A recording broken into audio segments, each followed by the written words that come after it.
Laissez-moi vous parler de ma Côte-Nord.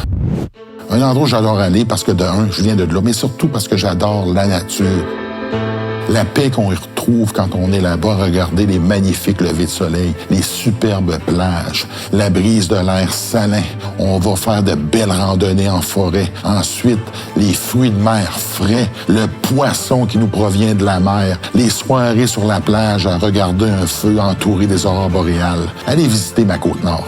Vous aussi, vous allez tomber en amour avec. Salut la gang, bienvenue à Sans Limite. Aujourd'hui, je rencontre un gars qui me pétait la gueule sur le plateau d'Indéfendable. Un acteur primé et talentueux, Patrice Godin. Il a décidé d'échanger les plateaux de tournage pour les forêts québécoises pour aller combattre les incendies. Un homme que je respecte beaucoup, avec qui on va avoir une belle conversation sans limite.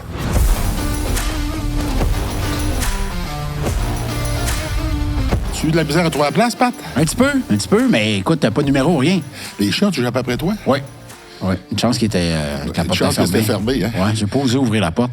Hey, ça, c'est parfait, tu sais, là, que s'il y a quelqu'un qui vole, ben, un, il volera pas, puis deux, on le trouvera pas. Non, c'est ça. Il va rester peut-être la montre s'il est en métal. Mais... Ben, peut-être, là, ce qu'il n'est pas capable d'avaler, là, surtout qu'il est nourri au tu vas retrouver la montre le lendemain dans le terrain. Oh, oui, tu fais disparaître la montre, il n'y a rien à arriver.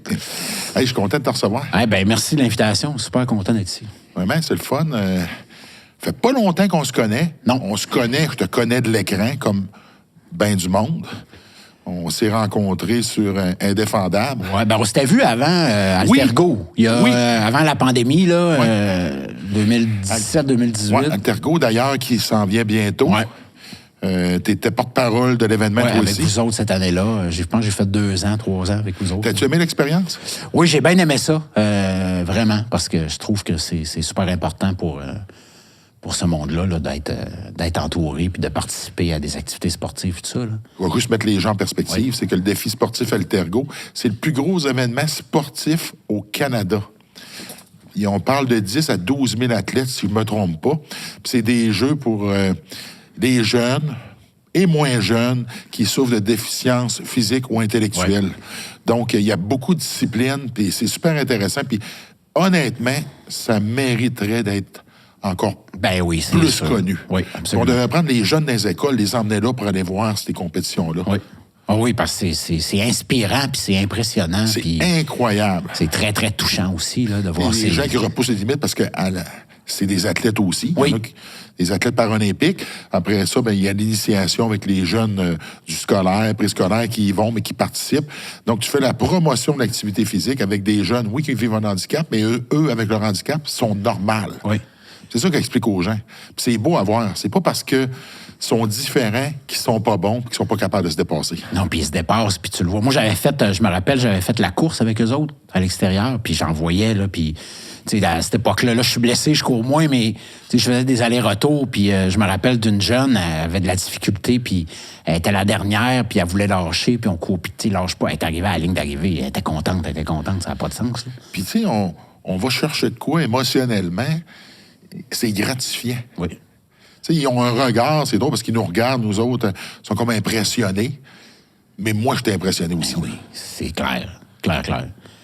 On va parler de course, parce que justement... ultra-marathonien. Comment tu as commencé à t'initier à la course? C'est arrivé sur le tard? C'est arrivé... en fait, j'ai commencé à courir à la mi-trentaine. Quand j'ai eu ma première fille, Julia, à 34 ans, il y a comme eu une prise de conscience de me remettre en forme parce que là, je devenais un père de famille. C'était fini un peu le côté d'être insouciant, l'insouciance de la vie, de vivre était un peu de côté parce que là, j'avais un enfant, j'avais une petite fille qui venait de venir au monde. J'ai eu Simone en 2000, Julien en 2002, Simone en 2004. Donc, à partir de ce moment-là, ça a été la prise de conscience, la remise en forme. Et en 2008, j'ai découvert les ultramarathons. Je connaissais pas ça. Ultramarathon, marathon, c'est 42,2. Ultra, c'est en haut de ça, à partir de 50. 80, 100, 160. Là, il y en a des 300 kilomètres. Et j'ai plongé là-dedans. La question que je me pose, c'est déjà un marathon en soi, c'est quelque chose. Oui. C'était pas assez pour toi? Bien, en fait, ce que j'aimais de l'ultramarathon, c'est que ça se faisait dans le bois, dans les sentiers, en montagne. C'était vraiment ça qui m'attirait. Courir sur route, oui, je le faisais. Oui, je le fais encore. J'aime ça. J'ai fait des marathons sur route, j'ai fait des 10 km, des demi-marathons. Mais vraiment, mon kick, mon gros trip, c'est d'être dans le bois, dans la nature, vraiment dans des courses qui sont souvent plus sauvages, moins structurées. C'est plus cross-country? C'est vraiment, tu sais, dans des sentiers, en général, balisés, mais ça reste que quand il y a de la boîte, il y a de la boîte, il y a des roches, des racines, faut que tu contournes ça, t'as des montées qui sont pas mal plus spectaculaires que sur un marathon ordinaire. Donc, c'est pas routinier. Tu cours pas en ligne droite, puis c'est un pied en avant. Non, c'est ça. C'est vraiment... l'entraînement est différent. Il faut que tu t'entraînes en sentier. Je m'entraîne beaucoup à Saint-Bruno, à Saint-Hilaire, au Montford. J'allais là beaucoup pour m'entraîner, pour être vraiment dans le bois. Puis après ça, la distance et le rythme n'est pas pareil. T'sais. Quand on a des grosses montées à faire, on marche. Donc, il faut que tu gères. Ouais. Un peu plus qu'un marathon. Il y a une gestion de l'énergie, puis il y a une gestion du mental aussi. L'entraînement, ça se fait comment? Ben écoute, il y en a qui ont qui ont différentes approches. Moi, c'était court. Je courais quasiment tous les jours. Je courais pour aller travailler. À une époque où je faisais destinée à TVA. Je partais de Boucherville, je me rendais à TVA, je faisais 16 km. Le matin, je partais tôt, j'arrivais là-bas. 16 km pour y aller? Pour y aller. Je prenais ma douche, je faisais ma journée de travail. 16 km? 16 km pour revenir. Mais coupé en deux de même, j'avais un 32 km dans les jambes en une journée. 16 km, c'est combien de temps? Ça me prenait... j'y allais mollo, ça me prenait 1h20, 1h30. Là. Tranquillos. Tranquillos. Hey, 32 km par jour pour aller travailler. Mais je faisais pas ça comme 4 jours en ligne. N'empêche. Je le faisais, puis là, le lendemain, j'avais congé, je m'en allais à Saint-Bruno, je m'enlignais un autre 10, 15, 20 dans la montagne. Fait que comme ça, j'avais tout le temps... mon corps était habitué à ça, tu sais. C'est quoi la course? Le plus de kilomètres t'as fait d'une course? Le Bigfoot, 200 miles, ça, c'est... 200 000, 320 km? 335 km. En combien de temps? 82 heures. J'ai dormi 5 heures, plus ou moins. Là. Sérieux, t'es un extrémiste, là. On va se le dire. Là-dedans, oui, mais en même temps, ça paraît extrême parce qu'on a l'impression que ces distances-là, c'est surhumain. Et ça l'est d'une certaine façon. Non, ça l'est pas d'une certaine façon, c'est surhumain, là. Oui, je sais, mais les gens qui font ça s'entraînent pour ça. Puis dans des cas, je te dirais, mettons, on tombe dans un scénario, je sais pas si tu as vu le film The Road avec Viggo Mortensen, c'est avec son fils, puis c'est la fin du monde, il n'y a plus rien, puis il se déplace. Dans des conditions extrêmes, je pense que l'humain, quand il fait face à des affaires comme ça, serait capable de franchir ces distances-là. Bon, on veut pas aller là, on veut pas la fin du monde, mais tu sais, quand j'ai fait cette course-là en 2016, on était 77 au départ, je pense. Puis on a fini 47. Aujourd'hui, c'est une loterie pour rentrer. C'est au-dessus de 200 personnes qui sont inscrites. Fait que 10 ans plus tard, plus ou moins, tu sais, je veux dire, il y a de plus en plus de gens qui se lancent là-dedans. C'est faisable. Il y a un rythme qui est différent d'un... Tu sais, on s'entend, un 5 km, là, tu cours ça, tu y vas à fond. Un 335 km, tu prends ton temps. 335 km en 85 heures. Y a-tu quelqu'un là, qui a une calculatrice proche? Là, parce que je suis comme curieux. Là, c'est pas vite, parce qu'il y en a qui le font en 62 heures. Là, peu importe. C'est quand même 82 heures. Ah oui, c'est comme 4 km à l'heure? Ouais, 4 km à l'heure. Ouais, oui, ça a l'air pas vite, mais ça reste que c'est 80 heures de même. Là. Quand tu arrives à... Tu sais, quand tu fais, mettons, un marathon, tu arrives à 21,1 km, tu dis, bon, j'ai fait la moitié, puis là, tu vois le prochain 21 qui s'en vient, puis tu fais comme, bouf, ça va être tough.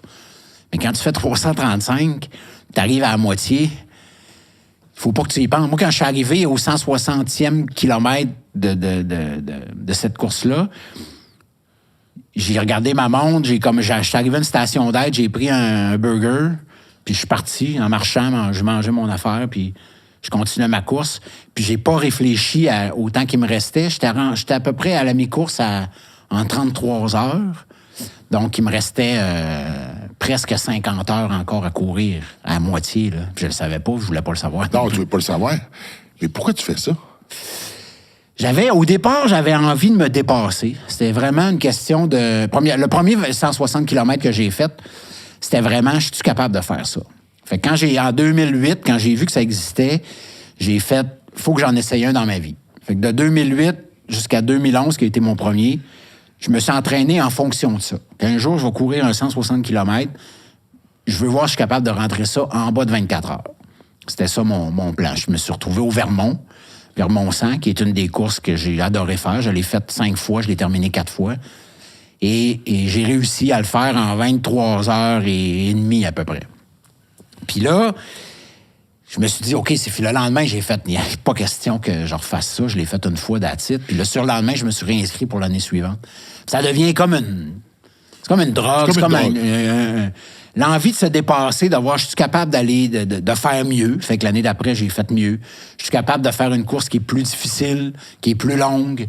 Là, quand la température, tu sais, j'ai fait des courses, la température était idéale. Je me dis une chance, s'il y avait des averses, je pense que je partirais pas, je la ferais pas.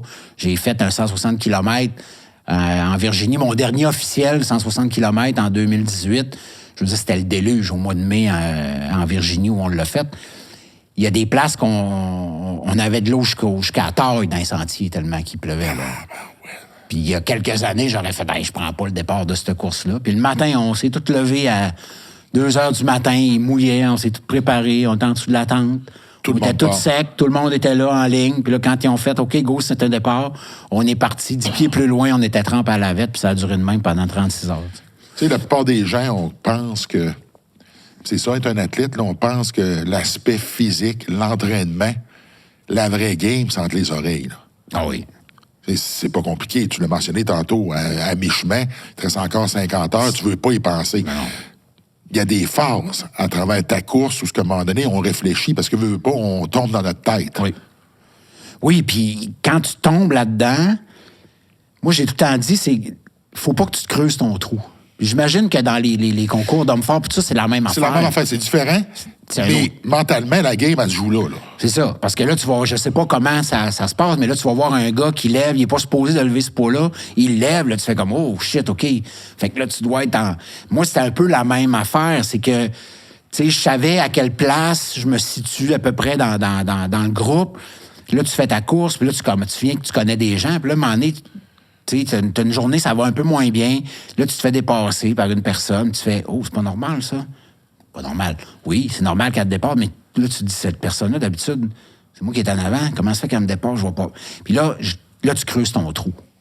Puis dans un ultra, tout peut arriver. Ça fait que, tu sais, ça va super bien aller. Tu vas dépasser tout le monde. Tu vas être en tête. Puis là, tout d'un coup, tu vas manger quelque chose. Ça va se dégrader. Tu vas être à terre, puis tu finiras pas la course. Puis il y a d'autres fois où tu rampes quasiment tellement ça va pas bien.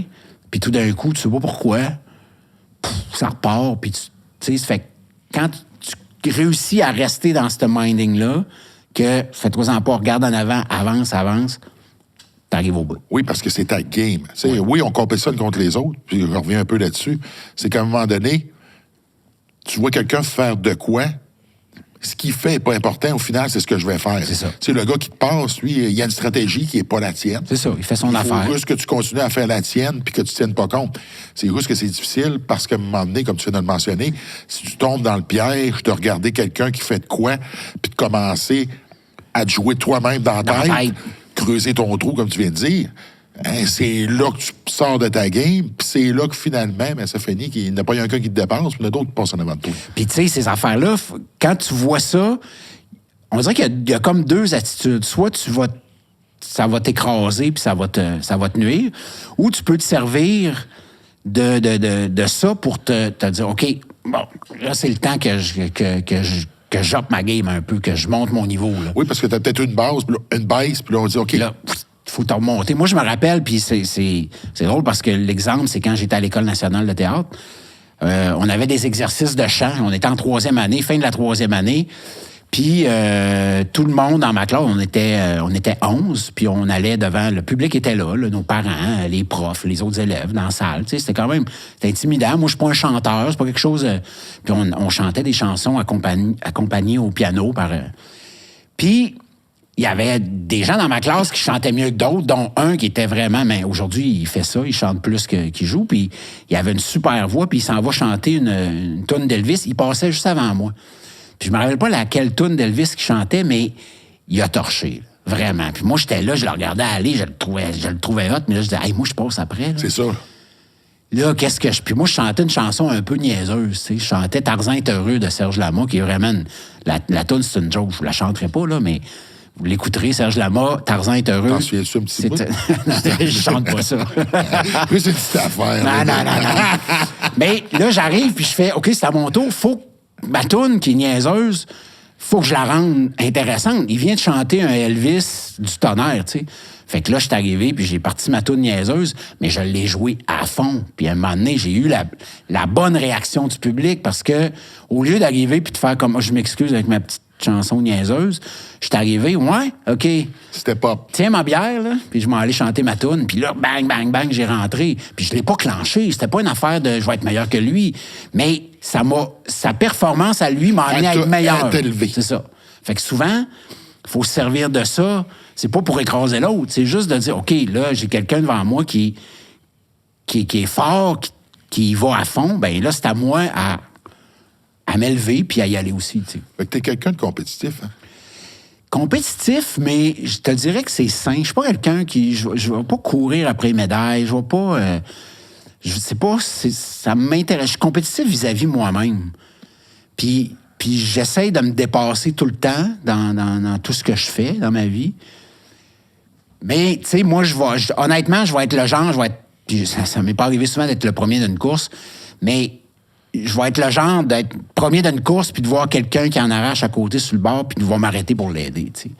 Puis ça, je pense que dans la vie, c'est important. Très important. Ça reste que t'es compétitif. Ben oui, c'est sûr. Je suis content parce que tantôt, j'ai de quoi pour toi. OK. On va avoir du fun, mais je le savais, là. Il y a des affaires sur lesquelles, là, tu le sens où il y a un fit, puis qu'il y a un déclic, puis on se reconnaît, ça.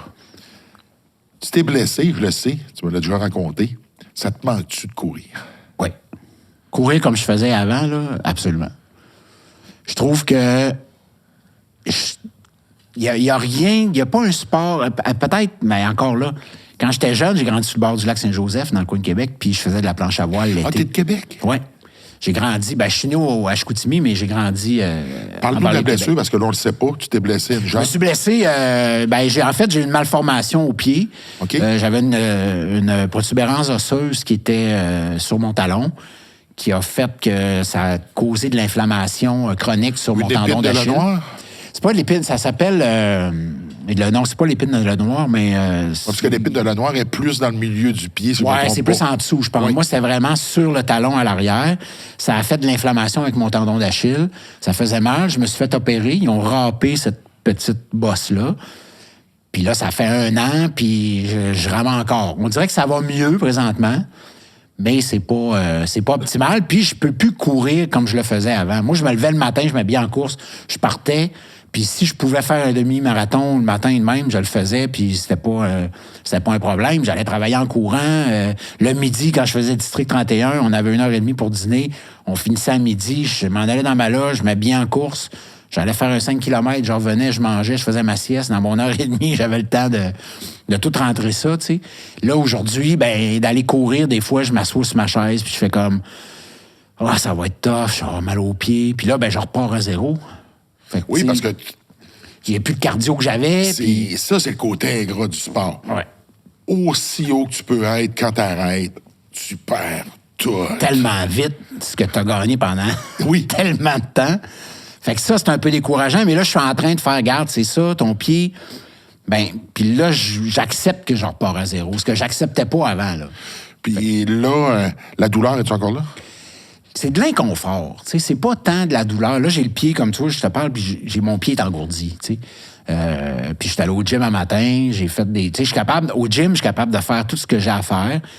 J'ai moins de la... Tu sais, quelque chose que j'aimais faire, c'est de la corde à danser pour me garder... Je suis pas capable parce que comme sautiller sur la pointe des pieds, ça me fait mal au pied gauche, tu sais. Ça fait que... C'est pas que c'est inconfortable, puis j'arrive pas à le faire. Quand tu cours, c'est même...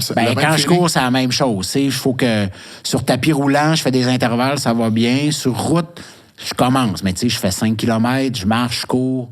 Tu sais, il faut tout le temps que je me rappelle que... C'est frustrant. Oui, la frustration, puis le... Tu sais, au début, moi, j'étais gêné. À Boucherville, tout le monde sait que je cours, puis que... Puis là, à un moment donné, quand j'ai commencé à sortir, puis je marchais 2 minutes, puis je courais 1 minute, là. Je courais quasiment de même, je me cachais à la face. Personne ne le sait, mais toi, tu le sais. Personne ne le sait, mais moi, je le sais. Puis là, à un moment donné, je fais, ouais, t'es bien niaiseux. Le monde, il s'en fout, là, que. C'est-tu dur de plus courir ou t'as pas courir comme tu courais? Ben oui, c'est ça. Ça me manque. Je trouve ça tough. J'espère que ça va revenir. De refaire des ultramarathons comme je faisais avant.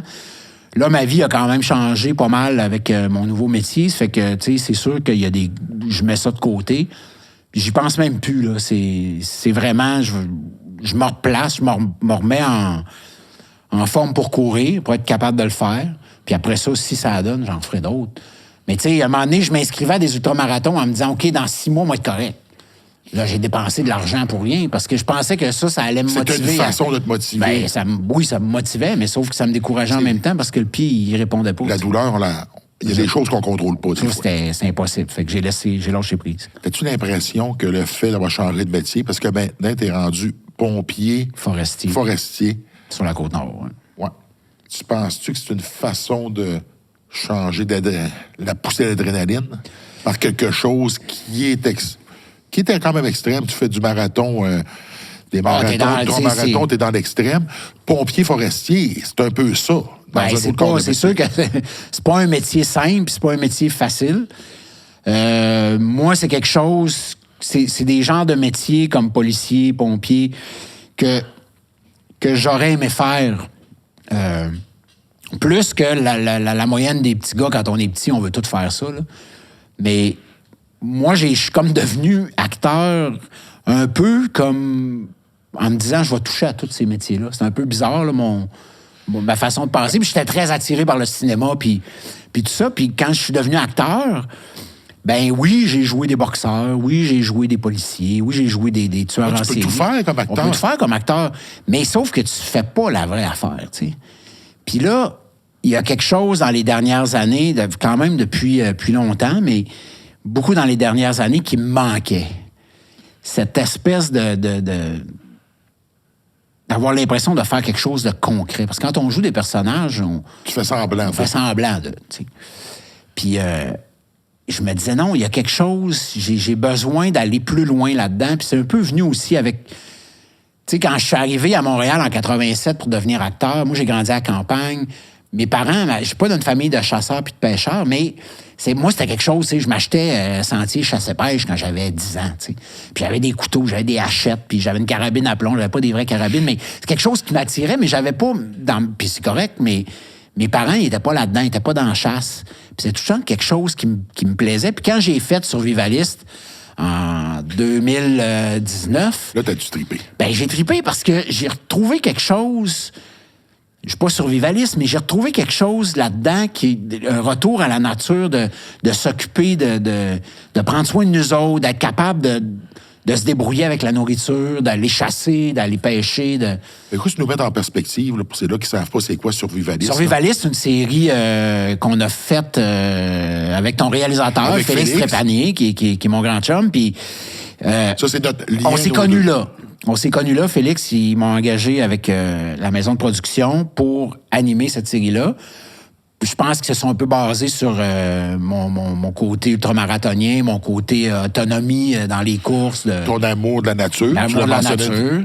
Après ça, ton côté où ce qui était attiré, chasse-pêche. La chasse-pêche, ben là, ça commençait à revenir à la surface. Puis quand on s'est rencontrés pour parler de ça, ils ont vraiment vu mon intérêt. Puis moi, c'est quelque chose qui me fascinait quand même, ce monde-là du survivalisme. C'est un peu... Ça peut être assez capoté, tu sais. C'est-tu l'animation que t'attirait, le côté survivaliste? Ben les deux. L'animation, moi, j'étais premièrement très surpris qu'on me demande d'animer quelque chose. C'est pas quelque chose vers laquelle j'aurais poussé. Et je te dirais que maintenant, c'est ce qui m'intéresse plus. Que d'acter? Dans le métier de... Oui, parce que là, je suis moi, puis je rencontre des vraies personnes dans des vrais environnements. Puis c'est ça qui me plaît.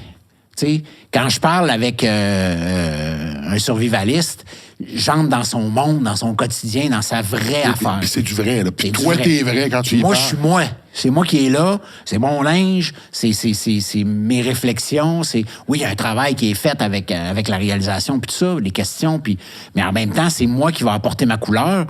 Quand j'ai fait Rencontre au sommet, encore avec Félix, où j'allais faire des montagnes, des randonnées en montagne avec des personnalités publiques.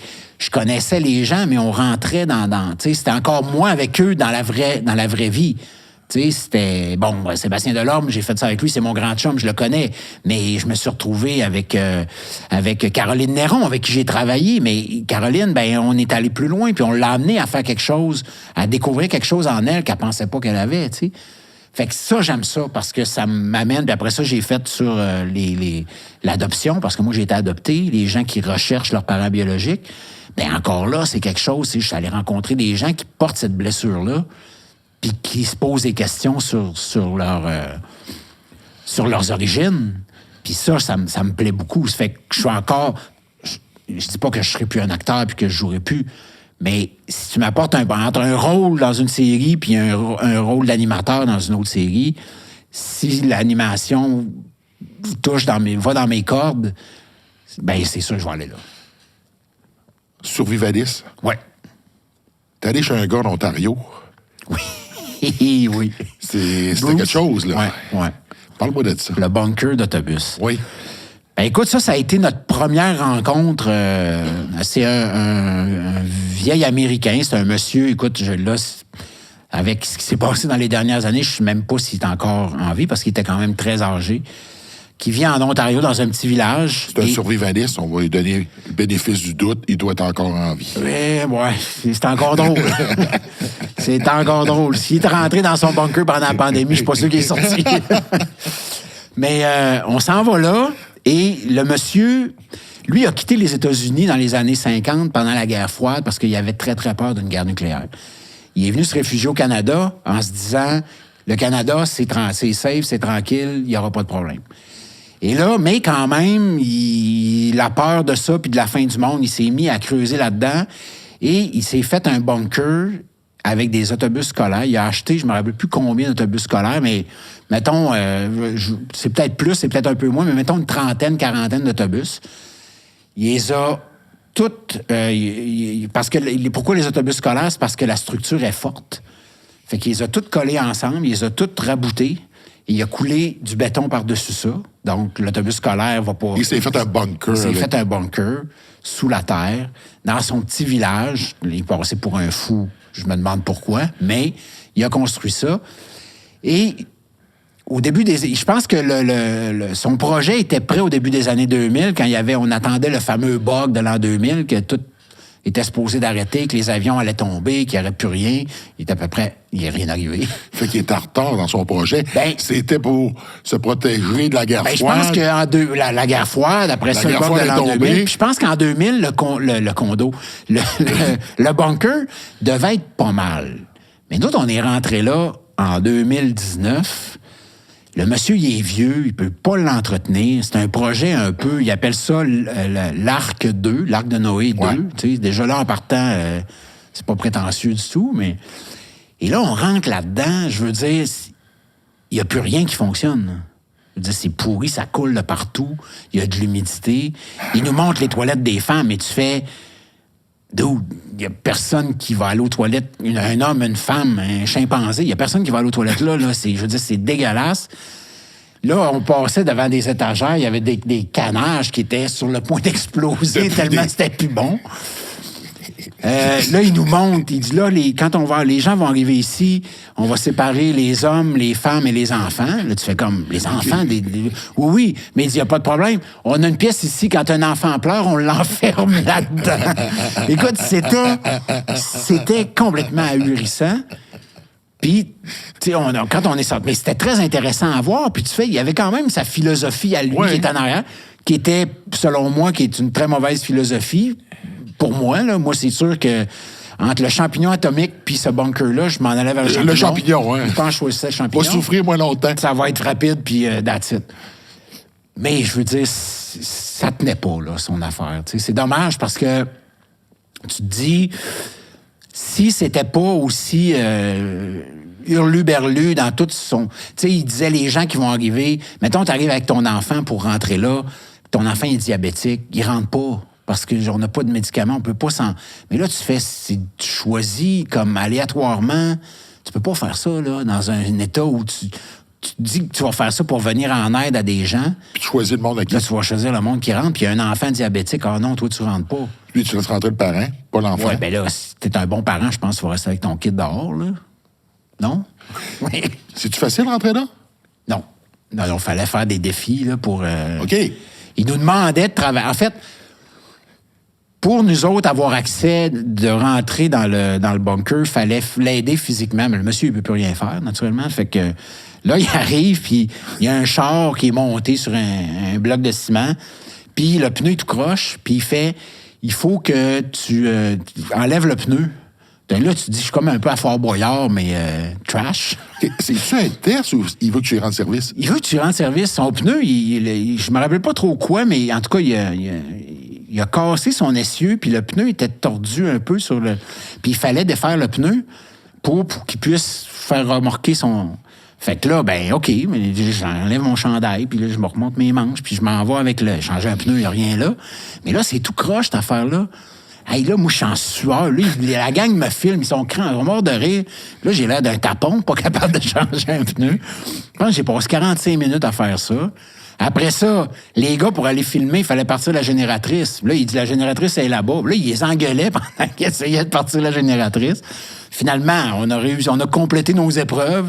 Le père Foura nous a laissé rentrer dans le bunker. Ça valait ça à pète quand même? Ben oui, c'était intéressant à voir, tu sais.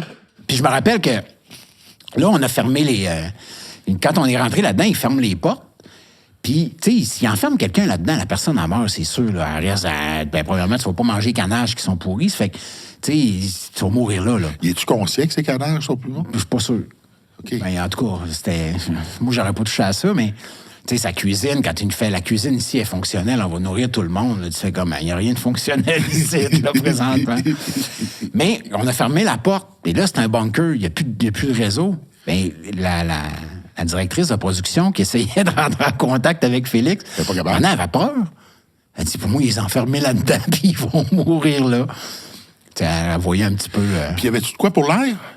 Oh, il y a un système de ventilation, puis tout ça. Ça, je pense que c'était quand même bien pensé. Je pense que ça fonctionnait, mais tu sais, quand on était là, on n'a pas eu de malaise, on n'a pas de... Mais c'est juste que tout est laissé à l'abandon. Le monsieur, il ne peut pas entretenir ça. Puis, naturellement, ben, il ferme ses affaires parce que c'est une génératrice qui fait fonctionner tout le système. Fait qu'il ferme ça. Fait que là, il y a de l'humidité qui s'est installée là-dedans. Il y a de la rouille partout. Il y a des places qui étaient mieux que d'autres. Mais, tu sais, ça restait quelque chose de... Si je comprends bien, il n'y a pas tant de monde qui vont lui donner des coups de pouce pour... Ben, je pense que là, non. Tu sais, je pense qu'au début, il y a eu de l'aide. Il y a des gens qui... Je pense que... Je me souviens plus, ça fait quand même un petit bout, mais je pense qu'il y a des gens qui donnaient des sous parce que en échange d'une place pour aller là. Fait que je pense qu'il a travaillé un peu comme ça. Mais là, aujourd'hui, le projet est... Fait que tous ces là qui avaient une place réservée sont tous morts. C'est le dernier. C'est le dernier qui reste avec sa famille. Y en a-tu des survivalistes qui font du sens? Oui. Qui sont vraiment... Selon moi, oui. Oui, il y en a. As-tu rencontré? On a vu qui font... Ben, il y a tout le temps quelque chose un peu weird. Puis je trouve que ce côté weird-là vient de... Puis moi, je suis pas...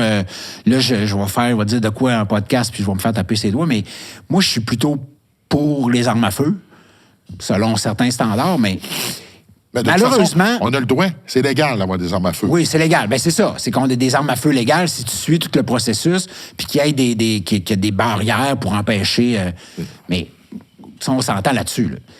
Sauf que je trouve que dans le survivalisme, où ça vire mal, où l'idéologie vire un peu weird, ça, c'est quand on tombe dans la défense, parce que là, on tombe dans l'apocalypse de zombies, puis tout ça. Là. On tombe un peu dans le côté milice. C'est ça. Genre. Là, ça devient... Puis là, c'est le côté très américain, qu'ils se font des bunkers par balles, puis...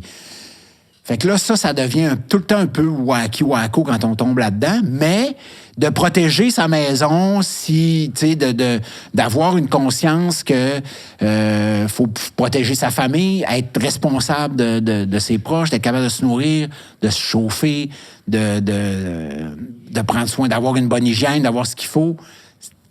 assez intéressant quand on voit ce qui peut mal virer. Tu sais. Ben, c'est parce qu'à quelque part, ça fait partie un peu de la philosophie survivaliste. Parce que si l'apocalypse arrive, les gens vont faire quoi? Ceux qui sont pas préparés vont vouloir aller chez ceux qui sont préparés. Oui. C'est l'instinct de survie. C'est ça, c'est l'instinct de survie. Mais là, c'est parce que je trouve que on va un peu loin dans quand tu embarques dans cette file, quand tu embarques dans le côté autonome, moi je vais dire, mettons, autonomiste, d'être capable de suffire à soi-même. Ça, pour moi, ça a du sens. D'avoir des armes à feu pour chasser, ça fait du sens. Un petit peu moins de sens dans le centre-ville de Montréal, là, mais ça fait du sens d'avoir des armes à feu pour aller à la chasse. Ça dépend ce que tu chasses à Montréal. Ça dépend ce que tu chasses à Montréal. Puis souvent, ceux qui en ont, ils n'ont pas de permis. C'est ça le problème. Un gibier qui chasse, il n'y a pas de permis pour ça. Il n'y a pas de permis non plus, puis il ne le mange pas en général. Non, généralement. Mais, tu sais, ces affaires-là font du sens, mais après ça, de dire, ben là, la société s'effondre, puis de... Ouais, mais là, il va y avoir bien des couches... quand même. T'sais. Oui, mais ça risque d'aller vite. Ça peut arriver vite. On l'a vu avec la pandémie. Exactement, c'est là où j'allais, là. Mais c'est ça. C'est qu'on a vu avec la pandémie... Tu sais, le papier de toilette. Le papier de toilette, tu sais, le monde, il disait, regarde les survivalistes. Mais non, les survivalistes, eux autres, ils regardent ça puis ils rient parce qu'ils l'ont, leur papier de toilette. Puis ça, je peux confirmer. J'en connais un. Je pense qu'il y a un troc de papier de toilette dans sa maison, tu sais. Mais... c'est ça, c'est que là, le monde, ils savent plus. Là, pourquoi ils partent avec 12 paquets de rouleaux de papier de toilette? Je vais faire la même affaire d'un coup. Là, il n'y a plus de raisonnement logique. C'est quoi l'affaire de... Tu sais, s'il y a une affaire que tu n'as pas besoin, quand ça va mal aller, survivre, c'est bien le papier de toilette. Tu peux t'arranger bien autrement. Là. Mais c'est là qu'on comprend. Ça fait que tantôt, quand tu parles de leur aspect de défense, c'est qu'eux autres, ils sont comme 3 steps plus loin. Ils avancent loin. Parce que, tu sais, on fait on fait la joke, puis c'est un peu ça l'image, mais c'est Walking Dead. C'est l'apocalypse de zombies. C'est que là... Puis les zombies étant les gens qui vont voir que toi, tu t'en sors bien... Ils vont venir chez vous pour essayer de prendre ce que t'as. Ça fait que c'est pas vraiment le zombie qu'on connaît. Ça peut être des gens qui sont dans le besoin puis qui ont rien puis qui sont pas préparés puis qui... C'est sûr que s'il y a un effondrement de la société, c'est sûr que ça sera pas le fun. Ça ira pas bien. Fait que t'es peut-être mieux d'être préparé un petit peu. Oui, mais tu sais, là, t'as les gens qui vont dire, ben là, vous exagérez. Tu dis, ben regarde l'actualité, tu sais, on n'exagère pas tant. Puis quand tu regardes un peu, quand nous autres, on le faisait, Survivaliste, en 2019... Ça arrive en 2020? 2020, ils nous parlaient de pandémie, on rentrait dans l'auto, puis on disait, hey, là, ils exagèrent avec leur pandémie. Puis... On a eu une, puis là, on a fait comme... Là, je me rappelle, on s'est appelés, on a fait des zooms ensemble, puis on était là comme... on est en train de vivre. As-tu vu la série américaine Homestead? Non, j'ai pas vu ça. Je l'ai pas écouté au complet parce que... Je me suis abonné pour regarder ça, puis c'est quand même bon, puis c'est exactement ça. Il arrive une attaque nucléaire aux États-Unis, puis là, ben, des survivalistes, il y en a un qui est bien riche, puis il y a un domaine, puis là, tu vois un peu la dégradation de la société, puis oui, ça reste de la fiction, mais c'est de la fiction que tu te dis, OK, ça pourrait arriver. Ben, tu sais, c'est pas pour rien que ces films-là existent. Moi, un des films... là-dessus, qui est pour moi, qui est la représentation la plus réaliste de ce qui pourrait arriver, c'est le film The Road. Viggo Mortensen, d'après un roman de Cormac McCarthy, c'est capotant parce que c'est tout ce que t'as, c'est un père puis son fils. Tu sais pas ce qui est arrivé. Tu sais pas si c'est nucléaire, si c'est politique, mais la société est scrap, s'est effondrée. Il fait sombre, il fait gris, il n'y a plus d'animaux, il n'y a plus d'oiseaux qui chantent, il n'y a plus rien. Puis tout ce qu'ils font, lui et son fils, ils se promènent avec un panier un caddie d'épicerie, là, puis ils veulent s'en aller vers l'océan. Puis là, ils se cachent parce que là, les gens, ils n'ont rien à manger. Ça fait que là, il y avait des gangs qui deviennent forcément cannibales, fait qu'ils attrapent le monde qui traîne, puis tu fais comme... Ça, pour moi, là, c'est le film d'horreur, entre guillemets, tu fais pas de saut, il n'y a pas de monstre, il n'y a pas rien, mais c'est ça qui est... C'est ça l'horreur. C'est ça l'horreur. C'est que le monstre, c'est les autres, puis toi, tu protèges ton fils, ton enfant, ta fille, ta femme, ta famille, puis là, t'as ça, tu vis là-dedans. Ça, c'est capotant, tu sais, puis, ben, ça pourrait arriver ultimement. C'est là que tu vois que l'homme, dans des circonstances extrêmes, est capable de choses extrêmes. Pas toujours super le fun. J'ai pas mal moins peur des ours dans le bois que de rencontrer un un weirdo. Le cinéma, sais-tu quand tu étais jeune que ça t'a attiré? Si tu as vu des films à télé, puis tu t'as fait... Oui? Aussi loin que je me souvienne, j'étais un gros fan. Quand j'étais petit, là, les émissions de télé Manix, Hawaii 5-0, oui. Là, j'étais petit, 4 ans, 3-4 ans. Là. Moi, Manix, je capotais. En fait, je m'endormais après le générique, en général, parce que j'étais petit. Ça fait que l'émission passait peut-être à 8h30, 9h. Mes parents me disaient, oui, tu peux l'écouter, c'était le vendredi soir. Là, j'écoutais Manix, le générique passait, je m'en tombais endormi sur le divan. Ça, c'était pas grave, mais j'aimais ça. Après ça, mes parents m'amenaient quand même beaucoup au cinéma, au cinéparc, quand j'étais petit. Oui, ça existait beaucoup à l'époque. Les cinéparcs, c'était vraiment... tu sais, il n'y avait pas de vidéo, il n'y avait pas ça encore. Fait que l'été, c'était une sortie avec mon père, ma mère. On allait souvent au cinéparc. J'aimais beaucoup les films qui avaient rapport à la nature, qui avaient rapport à l'océan. J'ai grandi sur le bord d'un lac. Je suis très à l'aise dans l'eau. J'ai fait de la planche à voile pendant des années, du ski nautique. J'ai nagé beaucoup, de la plongée sous-marine. Fait que puis, petit bonhomme, je me rappelle quand le film Jaws est sorti, qui est devenu un de mes films fétiches. Moi, je voulais aller le voir. Ils m'ont amené le voir au cinéparc. Puis à l'âge où j'ai vu le film, en général, tu fais des cauchemars. Oui, ça n'a pas fait ça. Non, moi, j'ai été fasciné par ce film-là, par les requins, par... Quel personnage qui... Dans le film? Oui. Ben, je trouve que les trois personnages masculins là-dedans, le shérif Brody, qui est quand même mon côté protecteur, je dirais, et quand même, j'aurais joué ça. On le retrouve dedans. On le retrouve ça. Mais aujourd'hui, mettons que, il y a une pièce de théâtre qui circule, c'est le fils de Robert Shaw qui a fait une pièce sur le tournage du film. Ça s'appelle The Shark is Broken, parce que le requin était tout le temps brisé. Puis il a écrit une pièce, puis c'est les 3 acteurs principaux sur le tournage, alors qu'ils sont en attente de tourner des scènes, qui discutent ensemble. Moi, si cette pièce-là se faisait, je joue pas vraiment au théâtre, mais si on montait ça au Québec, j'aimerais bien ça, jouer le rôle de... dedans? Ben, j'aimerais ça. Tu ferais le shérif? Non, là, je ferais peut-être... je ferais Quinn, celui qui se fait bouffer par le requin, le capitaine de bateau. Ben, j'ai plus l'âge du capitaine de bateau. C'est drôle, parce que je t'imaginerais dans le capitaine. Ben là, aujourd'hui, ça fitterait, je pense. T'as comme la bouille pour ça, puis t'as une intensité. Je l'ai vu là, dans Les Défendants avec ton personnage. Là. Fait que j'ai fait, oui, je te verrais faire le capitaine. Oui, je pense que ça serait cool, ça. Parce qu'il était quelqu'un. Ah, oui. Le personnage que t'aimerais jouer, que t'as pas fait.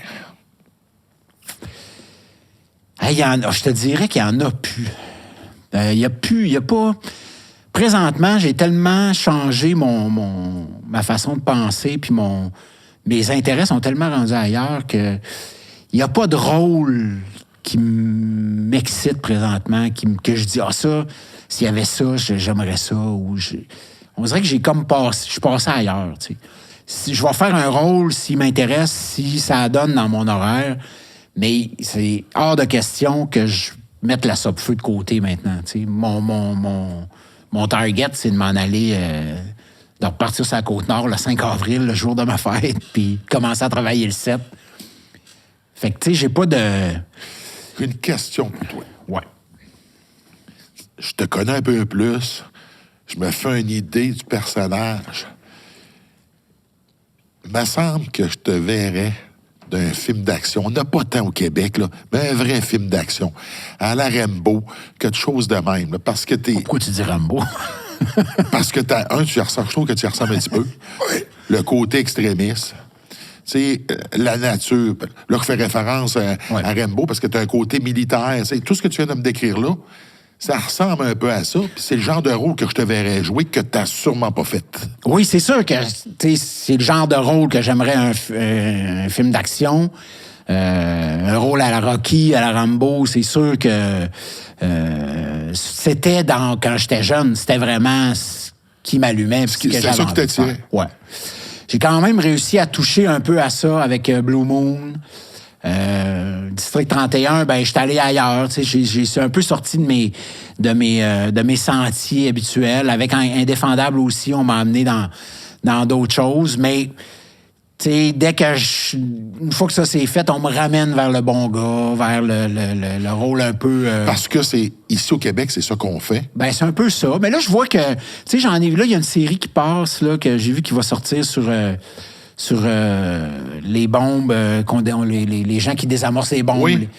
Là, il y a la série aussi, Mr. Big, sur une enquête policière, je pense. Mais gars, ils ne m'appellent pas pour ça. Ça fait que moi, j'ai fini de me battre. Là.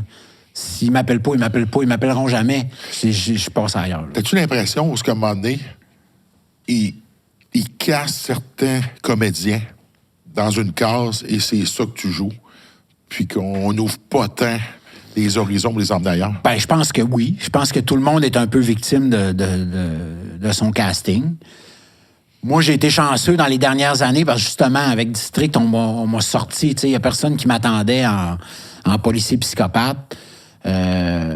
Indéfendable, on m'amène à faire un motard complètement brûlé du cerveau, là, qui est un loose cannon complètement. J'ai eu aussi dans L'homme qui aimait trop, on m'a quand même si c'était un père de famille et tout ça, mais c'était un personnage qui avait trois femmes en même temps, donc une psychologie quand même assez torturée. Oui, ça, comme comédien, ça devait être le fun. Oui, c'est le fun à jouer. Ça m'excitait dans mon métier parce qu'on m'amenait ailleurs, puis que là, je pouvais essayer de faire autre chose. Mais après ça, bon, on me ramène souvent au bon gars, au bon papa, puis c'est correct. Mais tu sais, c'est mon dans la vie, je pense que j'étais un papa pas pire. Tu sais, j'étais avec mes filles, je pense que j'ai fait une pas pire job. Fait que je sais pas, j'ai comme perdu cet intérêt-là. Puis je vois des projets qui se font, puis c'est même plus de la jalousie. C'est pas de la, tu sais, j'ai été jaloux à une époque de, tu sais, puis j'ai pas de gêne à le dire, mais tu sais, moi je voulais faire du cinéma, puis j'ai commencé en même temps à être acteur, en même temps que Patrick Huard est arrivé. Mais tu sais, moi je voulais faire du cinéma, Pat Huard voulait faire du cinéma, il en a fait full, puis tant mieux, je suis content pour Pat là. Mais à une époque, j'étais comme, pourquoi lui, pas moi là, parce que lui était humoriste à la base. Puis lui était humoriste, moi j'avais fait de l'École nationale de théâtre, fait que je faisais comment ça fait que ces humoristes qui font des films, puis que les acteurs on en fait pas. Ouais, il y en avait beaucoup. Encore maintenant. Oui, puis là, ben, tu sais, c'est correct. T'sais, la vie est faite de même, puis j'en veux pas à personne. Moi, j'ai changé, j'ai une autre philosophie de vie. J'ai plus cette drive-là de courir après des rôles. Puis je vois que les rôles qui m'intéressent, je me suis battu pour faire le boxeur dans le 7e round en 2006. Blue Moon, j'ai travaillé pour, tu sais, j'avais demandé à mon agent, je peux-tu avoir un rôle? Puis finalement, ben, les rôles étaient castés, mais là, il y a un rôle qui s'est ouvert. J'étais allé passer l'audition, puis je la voulais, je l'ai eu. Tu sais, je me suis battu quand c'était le temps. Mais là, tu sais, j'ai le goût d'être dans le vrai, puis ça se passe à la Côte-Nord comme pompier forestier. Juste pour fermer la porte là-dessus, à un moment donné, t'as plus besoin d'être jaloux, t'as gagné un Gémeaux. Là. C'est en soi une reconnaissance.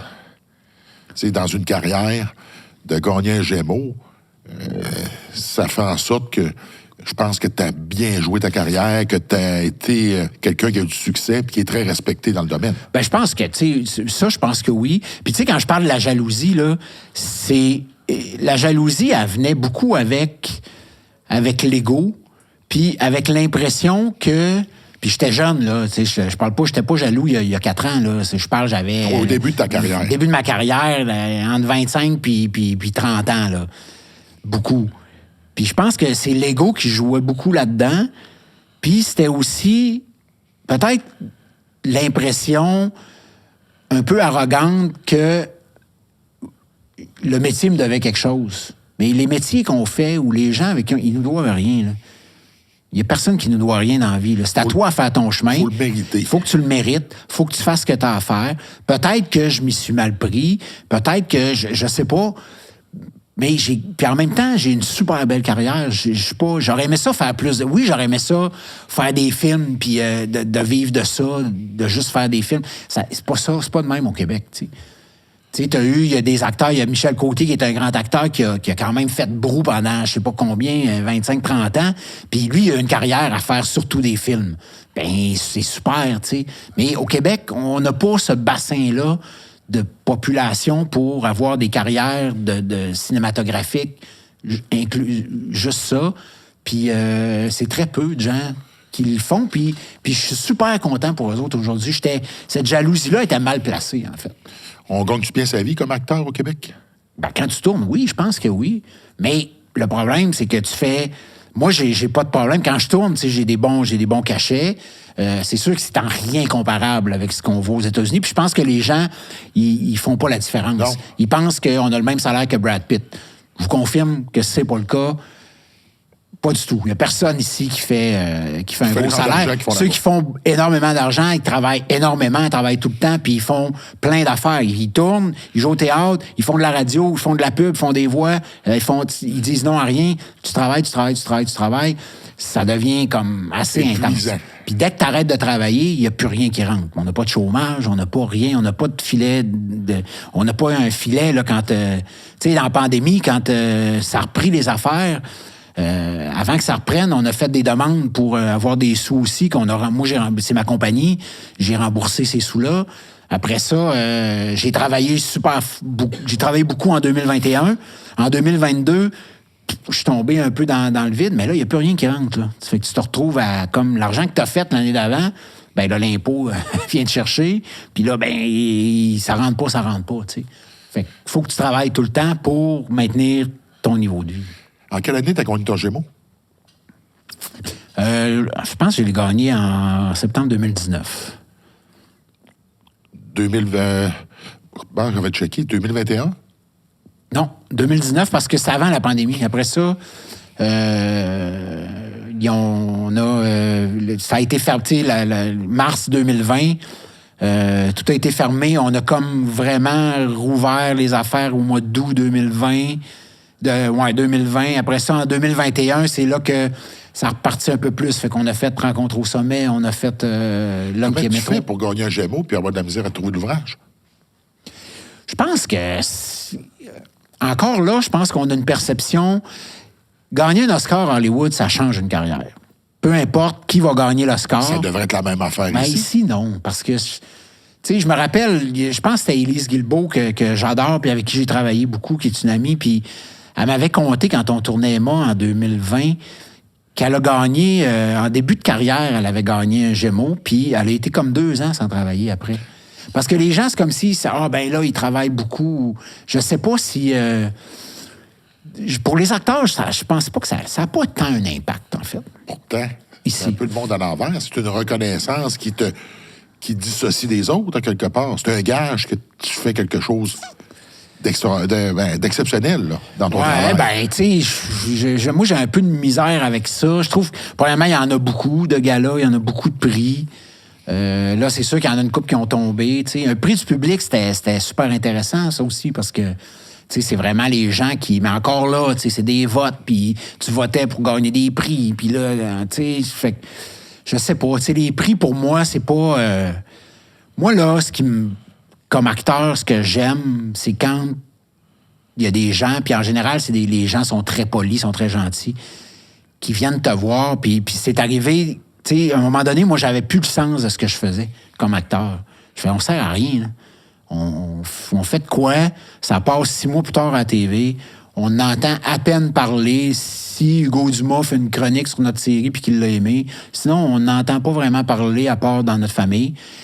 Mais ce qui est le fun, c'est quand il y a un gars qui vient me voir un moment donné puis qui fait « Hey, lâche pas. » Parce que moi, tous les soirs, quand je rentre de travailler, j'ouvre la TV puis je vous vois.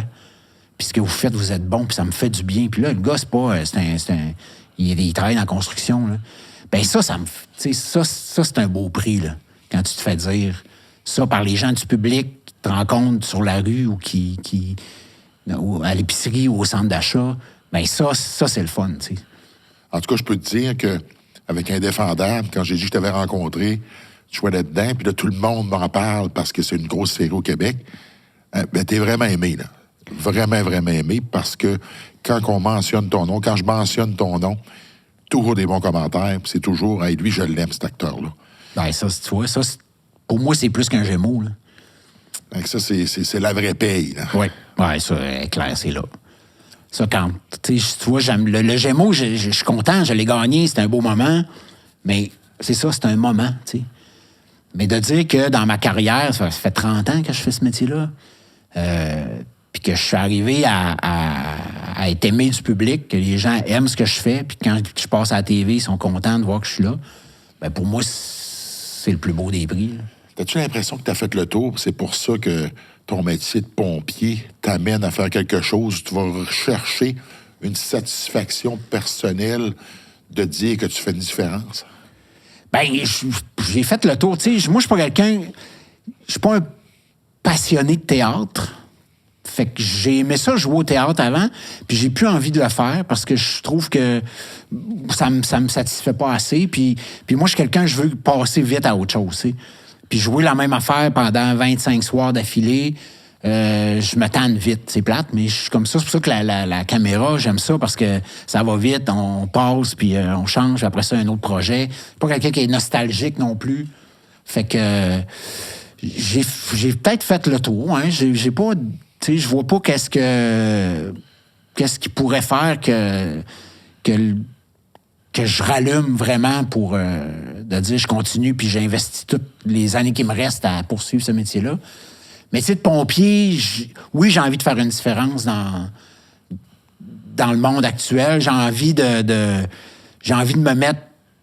Ben, je me suis mis un peu en danger parce que j'ai quitté l'année passée ma famille pendant 5 mois.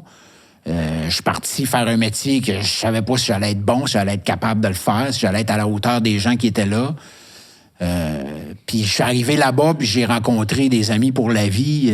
J'ai vécu quelque chose comme j'avais rarement vécu. D'être là, puis d'être sur le terrain, puis d'aller travailler, puis d'être dans l'action, puis en même temps de déconner quand on fait rien, puis d'être vrai. Puis d'être vrai. Gagner le respect, faire ta job. Tu sais, il y a plein de bonifications puis de gratifications à faire ce métier-là. Puis je suis arrivé là-bas, tu sais, puis je sais que... Tu sais, je sais que je t'ai attendu dans le sens où qu'est-ce qu'il vient faire, Patrice Godin, comme pompier sur la Côte-Nord? Parce qu'au début, ça a dû être un peu de barrière pour moi, il y a vraiment Mario Trépanier, qui est le chef de base de Sept-Îles puis d'Havre-Saint-Pierre, qui a fighté pour moi, là. Parce qu'il a dit, moi, je vais miser sur lui, là. Parce qu'il faut que les gars s'acceptent. Parce qu'il est en forme, oui. Puis il faut... Puis même les autres, ils faisaient, mais pour qu'est-ce qu'il vient faire? Veux-tu tourner un film? Veux-tu écrire un livre? Viens-tu faire un scénario? C'est de la recherche? Il va-tu rentrer ici puis se prendre pour un autre? Puis, tu sais, il y a plein de préjugés. Puis moi, quand je suis arrivé sur la Côte-Nord, j'ai fait tout de suite... Il n'y a pas d'acteur ici, là. C'est moi, là. C'est Patrice qui s'en vient. Patrice Godin. Tu veux pas faire un projet. Non. Moi, j'ai pas. Puis on m'a demandé, là, un moment donné, quand ça s'est apparu que tu sais, on a gardé ça secret pendant un bout de temps, puis un moment donné, on l'a sorti, que j'étais sur la Côte-Nord comme pompier forestier. J'ai des producteurs qui m'appelaient. J'ai fait non. Non. Moi, je m'en... OK, les autres avaient des idées de projet. Ben là, ils ont fait comme, hey, man, c'est clé en main, il est là, il est sur le terrain. J'ai fait, non, moi, je m'éloigne des caméras, vous allez pas... Puis il n'est pas question qu'on vienne filmer Patrice Godin sur les feux, là. C'est ça, c'est pas l'animateur, c'est pas le comédien, c'est le pompier, là. C'est le pompier qui est là, puis moi, j'étais un bébé pompier, là. Je dis, des pompiers qui sont là, ça fait 30 ans, puis qui en connaissent, puis qui en ont vu, puis qui en savent des affaires, allez voir eux autres. Venez pas venir voir. Tu sais, je veux dire, je connais à peine le métier. Là, je l'apprends. Je retourne là, puis je me replonge dedans pour être à la hauteur d'où j'étais quand je suis parti, puis pour prendre un autre step. Mais tu sais, je veux dire, je veux pas de Kodak qui me suive. Là. Parle-moi de ta job de pompier. Comment ça se passe? Vous faites quoi? Ben écoute, là, je vais arriver, c'est sensiblement la même chose chaque année. On arrive début avril, puis on se prépare pour la saison. C'est-à-dire que là, on a tous les équipements, les motopompes, tous nos équipements, on va tout vérifier que tout est fonctionnel. On va aller faire des pratiques aussi, tu sais, avec... il va y avoir des nouveaux. Même moi, là, je vais travailler avec la motopompe, puis refaire un peu... je vais me dérouiller, là, tu sais, ça fait quand même un bout que j'ai touché à ça. Je vais retravailler là-dessus. On s'entraîne physiquement. Tous les jours, on a des séances d'entraînement. Ça fait qu'on fait... Soit on va courir, on va marcher, on fait des poids. Puis là, il y a des formations. Ça fait qu'on va aller... cette année, je vais probablement faire ma formation de scie à chaîne pour pouvoir avoir mes accréditations pour avoir travaillé sur la scie mécanique dans le bois. Puis là, ben il y a des niveaux, tu sais, débutant, intermédiaire, avancé. Ça fait que là, on va voir, je vais probablement être débutant, là, si je commence. J'ai déjà bisouné là-dessus quand j'étais jeune, mais ça fait longtemps, là. Tu sais, tu m'en as déjà parlé parce que si les gens ne savent pas, c'est que c'est vraiment physique. La job de pompier, en partant, c'est physique. Mais pompier forestier, c'est une méchante job, là. Premièrement, ils vont vous transporter en hélicoptère. En général, c'est ça, parce que les feux... Tu peux pas te rendre nécessairement, il n'y a pas de chemin pour aller partout. Il n'y a pas nécessairement de chemin. S'il y en a un, oui, on va partir en pick-up.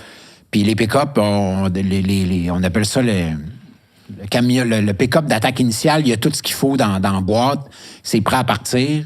Fait que ça, c'est le camion numéro 1 qui va partir le matin. Ben tout est dedans. Puis quand tu es assigné à ce camion-là, tout ton stock est dans la boîte en arrière.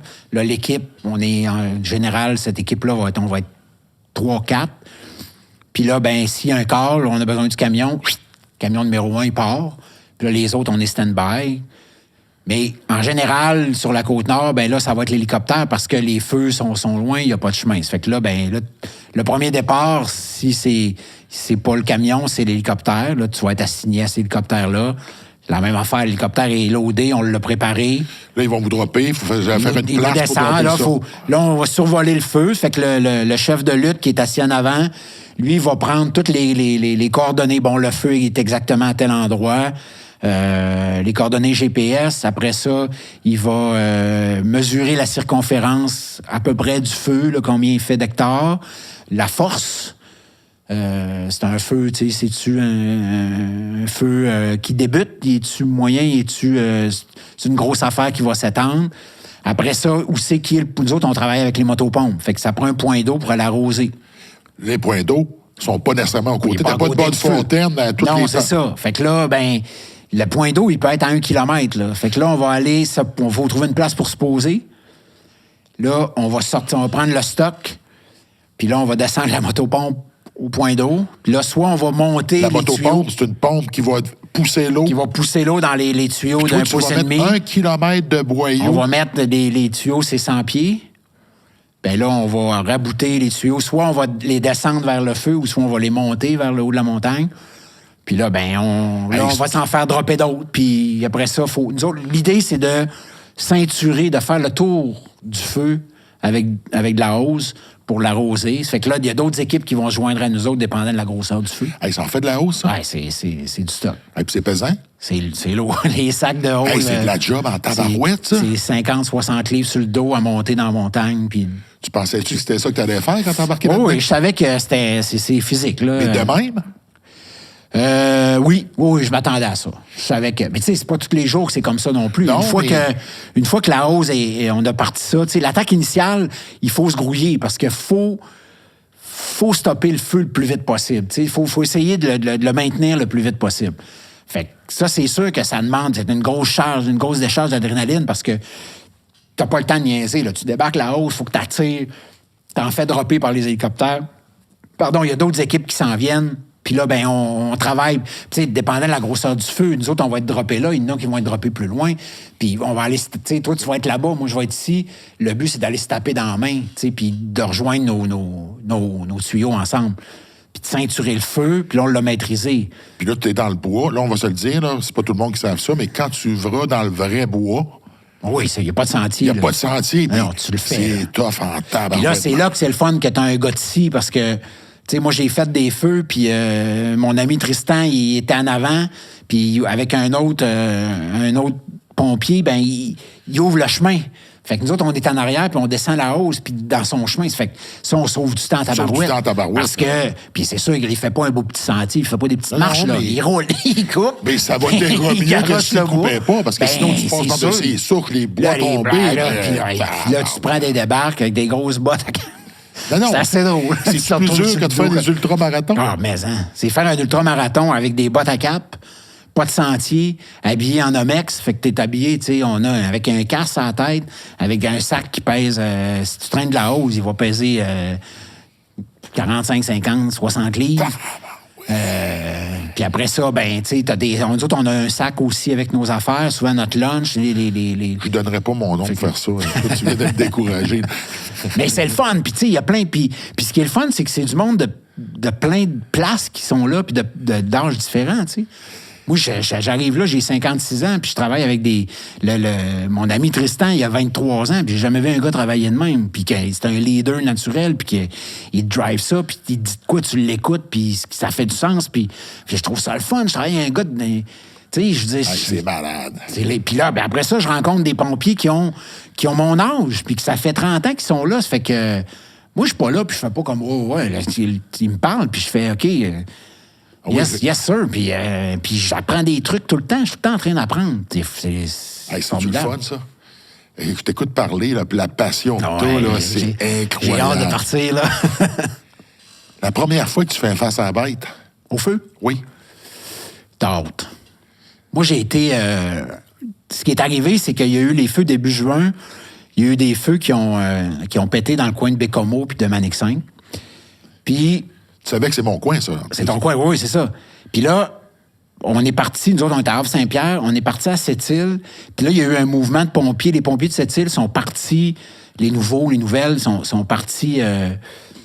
les feux de Bécomo, puis je me suis retrouvé avec une de mes chums pompières d'Havre-Saint-Pierre, qui est une nouvelle aussi, et on s'est retrouvé à Sept-Îles, puis on a stallé là.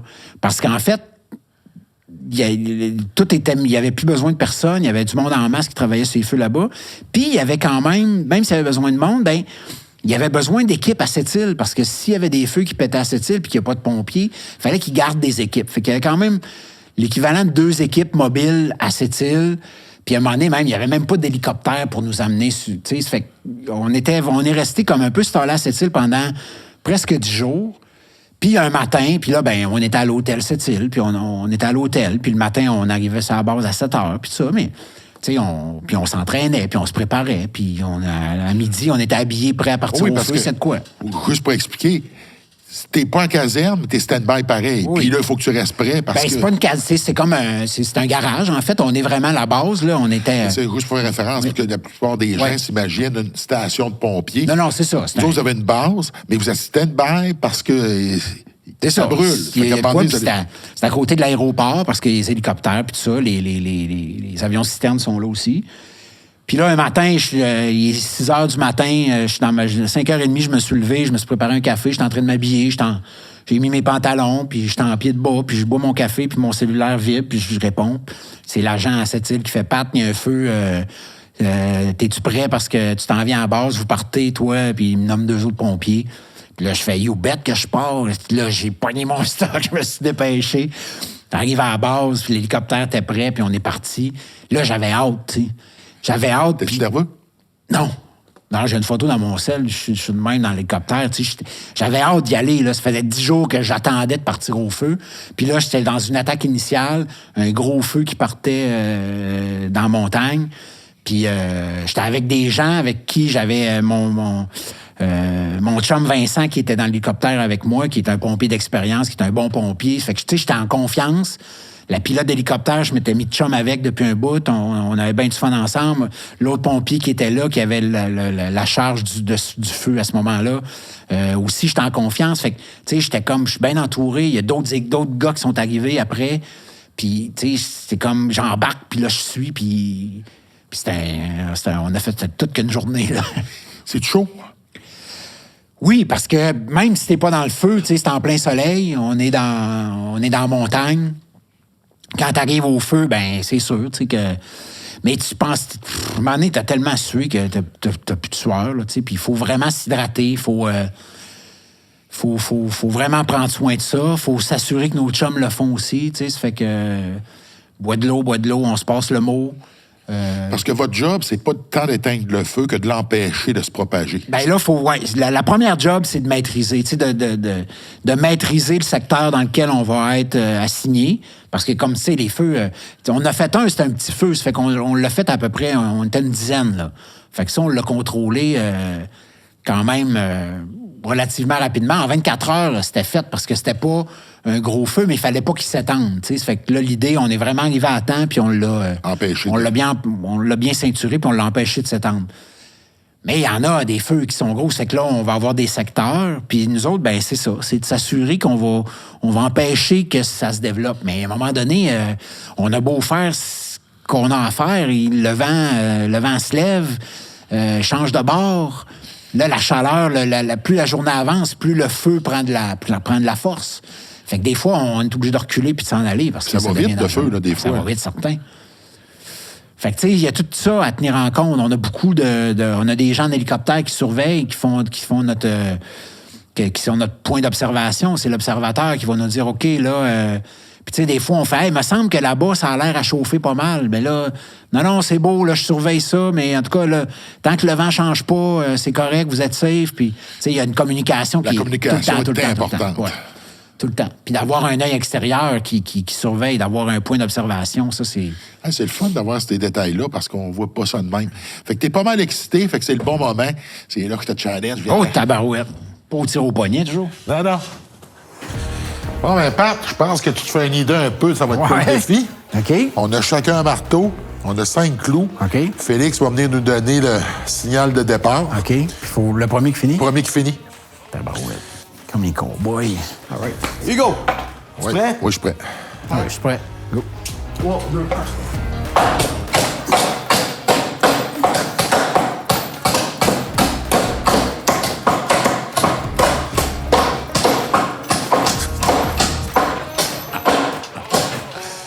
Tabarnak. Comment t'as fait? Il y en a deux qui sont partis. Il y en a deux qui sont partis. Bon, ben, c'est une nulle. Colin. C'est une nulle. Vous le savez, pour faire un podcast, ça prend des partenaires et je tiens à les remercier. Je vais commencer avec Cordero Construction. Vous cherchez une job? Appelez-les. Ils ont beaucoup de chantiers pour pouvoir vous placer. Ils vont vous en trouver une. Pour les articles de quincaillerie, allez sur le site de Richelieu. Ils ont tout ce qu'il faut. Vous le savez, c'est pas un secret. Je suis très attaché à ma Côte-Nord natale. Microbrasserie, Saint-Pancras. Ils font des produits exceptionnels. Goûtez-y, vous allez aimer ça. Distillerie Québec North Shore. Vous voulez goûter à quelque chose d'unique? Ils ont de très bons alcools. Les meilleurs. Et ça vient de la Côte-Nord. Moi, j'adore être capable de manger vite et santé. C'est la raison pour laquelle que je vais souvent chez Tyson. Moi, je mange du curry rouge au poulet, extra épicé, avec 2 extra poulets. Donc, mon menu, ils le connaissent par cœur, puis je pense que je vais y aller demain. Vous vous entraînez, vous voulez des vêtements de qualité? La Brute. Essayez ça, vous allez l'adopter. Hugo Girard Nutrition, avec les produits Pop Crunch. Ça vous tente de manger du chocolat pour pas vous sentir coupable? Goûtez à ça. Vous allez voir, ça va être dur d'arrêter un sachet. 12 grammes de protéines, ça se prend bien. XPN, une gamme de suppléments alimentaires complète, de qualité, et c'est fait au Québec. Pinard Horticulture, vous avez besoin de plantes et de fleurs, allez voir, ils sont bien meilleurs que moi, je vous le dis. Merci de votre confiance, puis merci d'être là, sans limite. Ouais, mais finalement... Ben, je trouvais que t'allais vite. Je pensais que j'étais pas pire, puis là, à un moment donné, je fais... Hein? Ah non, aussitôt qu'il est tapé aux côtés, ça a comme me levé. Ça a pété. Peux-tu t'offrir une bière? Ah ouais donc, t'en as-tu la sans alcool? Oui, on a tout ici. En plus, un produit de la Côte-Nord. Oh yes! La Saint-Pancras à Bécomo. Oh yeah! Ouais, je la connais, celle-là, en plus. Très bonne. Clock. Fait que moi, je vais me prendre une boisson énergétique parce que j'étais un peu fatigué. On va écouter ce serveur-là. Produits québécois aussi. Fait que c'est le fun. On fait la promotion des produits québécois. XPN, oui. XPN, oui. Je m'entraînais à... C'est Jean-François Gaudreau qui l'avait à Saint-Bruno. Saint-Bruno. Oui, ça, c'est une compagnie de Québec. Oui. Puis ils font des suppléments alimentaires aussi. Fait que cheers. Santé. Santé. Yes, sir. Ah, c'est bon, ça. Trouves-tu ça drôle? Tu sais, je te demande de prendre une bière. Tu prends de la bière sans alcool. On est rendu qu'il faut se sentir bizarre si on prend pas d'alcool. Moi, je me sens pas de même. Tu sais, j'ai bu pas mal pour boire sans alcool maintenant. C'est parce qu'il y avait un problème quelque part, là. Puis, à cette heure, là, j'ai aucun problème avec ça. Puis même que je te dirais que quand je sors puis que je vais dans des soupers, puis ça, j'apprécie bien plus ma soirée. Toi, oui, mais les gens, est-ce qu'ils trouvent ça bizarre que tu boives pas? Pas tant que ça, je trouve. On dirait que... Mais depuis, c'est quand même assez récent, là. Moi, ça va faire... presque... J'ai triché un peu quand je suis allé au Mexique, là. J'ai pris des cocktails, mais, tu sais, je faisais bien attention, puis ça, même vite, j'ai fait que ça me sert à rien, tu sais. J'avais même pas de plaisir à... Fait que ça va faire presque 2 ans, officiellement, que j'ai pas bu. Puis... on dirait qu'il y a tellement de sans-alcool qui est rentré dans notre société maintenant. Là. Il y a beaucoup de produits sans alcool. Les bières de micro, maintenant. Tu sais, avant, t'avais la... T'as des bières et des cocktails sans alcool. T'as des cocktails. Des mocktails. Des mocktails. T'as des... Ça, je suis moins fan, là, des... mettons, du gin sans alcool, que tu te fais des... Tu sais, tant qu'à ça, moi, j'achète vraiment le mocktail déjà préparé, là. Moi, je suis un peu moins fan, mais l'été, je trouve ça le fun, tu sais, d'avoir ça, puis c'est rafraîchissant. Puis on dirait que ça passe mieux, tu sais, ça... Tu sais, moi, c'est un peu parce que suis tellement relié au monde de l'entraînement que c'est comme les gens ne posent pas trop de questions. Mais quand j'arrive d'un souper, puis tout le monde consomme, puis moi, c'est pas un automatisme. Là, je suis capable de consommer, je n'ai pas de problème, mais moi, j'aime pas l'effet de l'alcool. OK, ouais, c'est ça. Moi, c'est le contraire. C'est ça. Fait que moi, je prends de l'alcool, puis je trouve ça bon au goût, mais j'aime pas l'effet. Fait que, puis si je vois pas, ça me manque pas. C'est ça. Mais quand tu arrives d'un souper, ce que tout le monde consomme, puis que là, t'en prends pas, c'est ouais, prends-en donc un peu. Fait qu'avec le temps, ben, les amis, les gens qui te connaissent le savent, fait qu'ils t'achalent pas. Mais des fois, de temps en temps, il faut quand même que tu expliques c'est quoi. Moi, je me donne certaines conditions dans lesquelles, tu sais, c'est la fin de semaine, me le faire. Il me semble que ça se justifie dans un souper. Quand tu commences à consommer la semaine, la porte ouvre vite, là. Ben, c'est ça. C'est qu'à un moment donné, moi, je faisais ça aussi, là. Je faisais, ben, souvent, je prenais des périodes, particulièrement quand je m'entraînais ou quand j'écrivais mes livres. Je faisais des périodes. T'sais, quand j'écris un livre, moi, en général, je commence à écrire, puis c'est 7 jours sur 7. Je me lève tous les matins à 4 heures, puis j'écris de 4 à 7 tous les matins, puis c'est super discipliné, puis tout. Puis j'ai vite compris que je peux pas boire, là. Même prendre un ou 2 verres le soir au souper, ça marche pas. Ça fait que complètement pas d'alcool. Ça fait que je faisais souvent des 2-3 mois sans alcool. J'avais aucun problème. Puis après ça, je me disais, ben juste la fin de semaine, où je me prenais, comme je me disais, ben la fin de semaine, le vendredi soir, deux pintes d'IPA, puis pas plus, tu sais. Puis j'arrivais à le faire, mais là, des fois, je l'échappais, puis là, ça partait la semaine, puis... Fait que ça a vraiment été... Puis c'était pas un problème que j'en prenais tout le temps, puis que j'étais tout le temps défaite, puis scrap, puis tout. Mais c'était juste comme, tu sais... Ben, en tournage, le midi, je prenais une bière, je prenais un verre de vin. On allait, mettons, le vendredi midi sur District 31 avec Michel Charette. C'est arrivé une couple de fois qu'on tournait en extérieur, puis le midi, on allait à Cage au Sport. Ben, je me prenais une pinte, tu sais. Pas grave, ça fuckait pas mon après-midi, puis ça... Mais pourquoi je prends une pinte le midi, de même, le vendredi? Parce que c'est vendredi, puis c'est relax, puis... À un moment donné, ça a fait, non, j'arrête parce que je n'ai pas besoin. Puis là, je me sens super bien, tu sais. Je n'ai même, ça me passe même plus par l'esprit. Oui, parce qu'on vient qu'on n'a pas besoin de tout ça pour avoir du fun. C'est juste qu'on associait vraiment... Ben, c'était tellement... Oui, c'est d'avoir du plaisir, on est en gang, de prendre une bière ou de prendre un verre. C'est pas une nécessité, parce qu'au final, c'est le fun, c'est la discussion qu'on a puis qu'on s'échange ensemble. On n'a pas besoin d'alcool pour avoir du fun. On n'a pas besoin de ça. Puis tu sais, je l'ai vu quand j'ai tourné Détective surprenant aux Îles-de-la-Madeleine. Je me suis retrouvé comme je me suis retrouvé comme chauffeur désigné, quelque chose que j'aurais jamais pensé être un jour. Puis on allait une couple de soirs, toute l'équipe de technique, puis les comédiens, tout ça, il y avait un petit bar, on allait là, puis ça dansait, puis ça prenait un coup, puis tout ça, puis le monde avait du fun, puis c'était cool.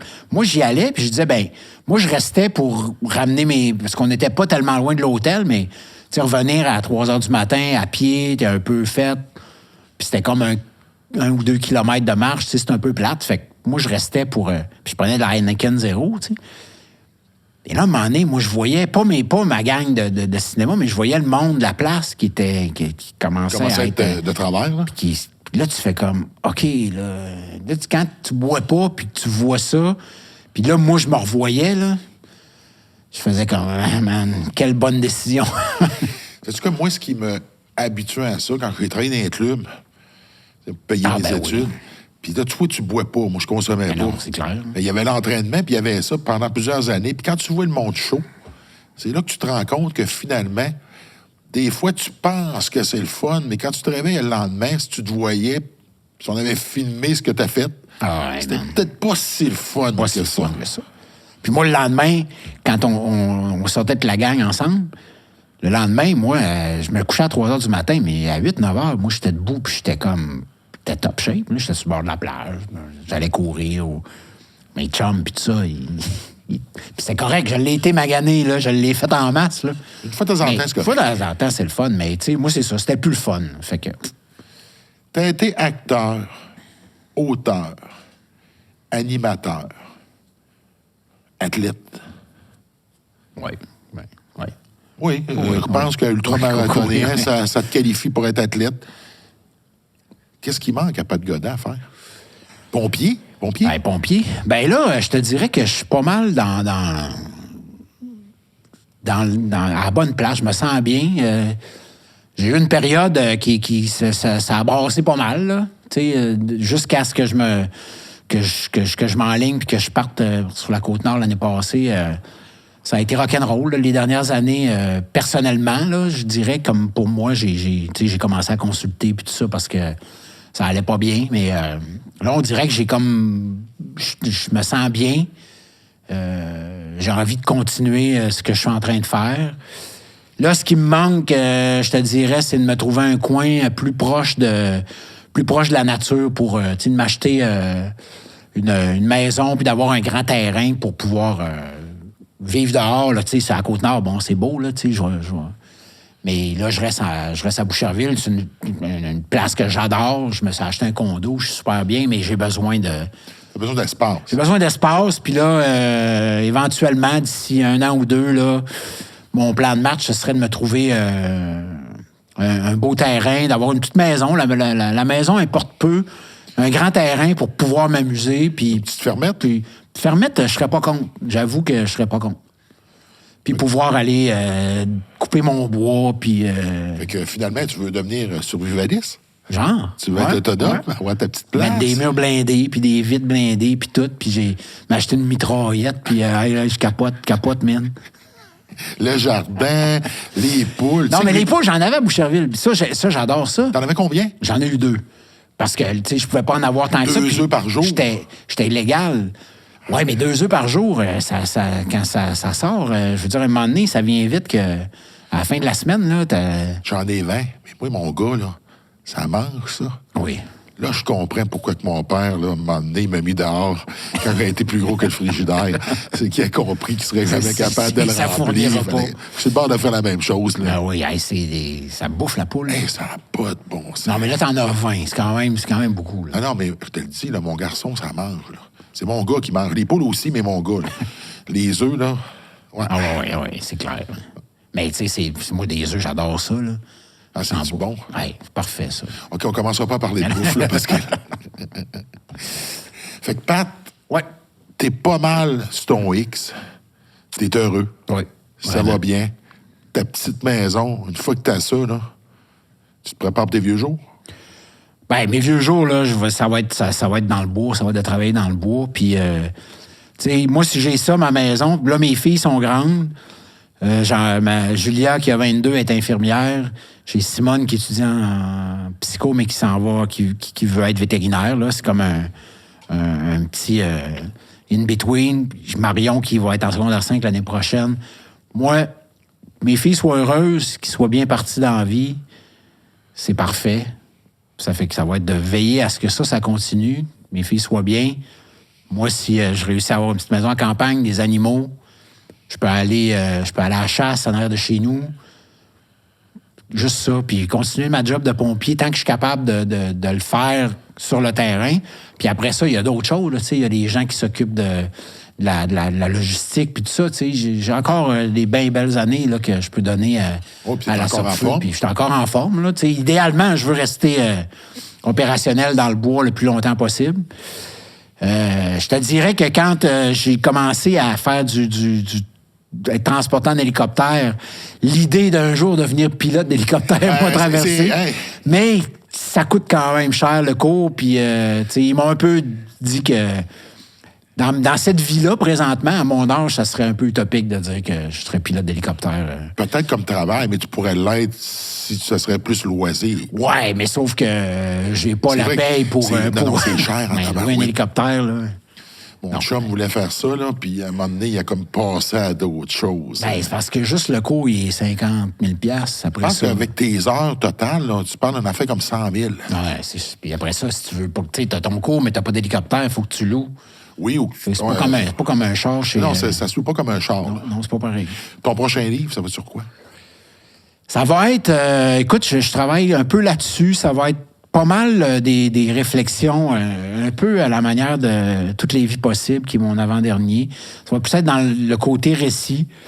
Je veux... puis c'est ce que je vais essayer quelque chose, en fait, c'est de mélanger une histoire fictive puis de d'écrire une histoire de fiction, mais de parler moi-même pendant que j'écris. Ça fait que ça va avoir un chapitre où j'écris une histoire, puis l'autre chapitre où je parle De l'histoire? de l'histoire, mais de ma vie, puis ça va se passer probablement beaucoup sur la Côte-Nord parce que j'ai envie d'aller là. J'ai hâte de lire ça, parce que t'es un gars de la Côte-Nord, ça me parle. Ouais.